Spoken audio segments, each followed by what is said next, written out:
அஸ்ஸலாமு அலைக்கும்.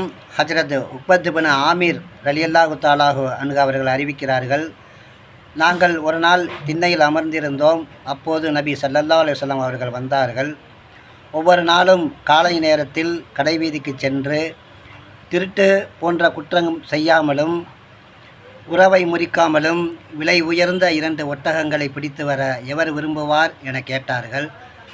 அப்போது நாங்கள் அனைவரும் அதனை விரும்புவோம் என கூறினோம். அப்போது நபி ஸல்லல்லாஹு அலைஹி வஸல்லம் அவர்கள் கூறினார்கள், காலை நேரத்தில் பள்ளிக்கு சென்று குர்ஆனிலிருந்து 2 ஆயத்துகளை ஓதுவது அல்லது கற்பது 2 ஒட்டகங்களை விட, 3 ஆயத்துகள் 3 ஒட்டகங்களை விட, 4 ஆயத்துகள் 4 ஒட்டகங்களை விட சிறப்பானவை என கூறினார்கள்.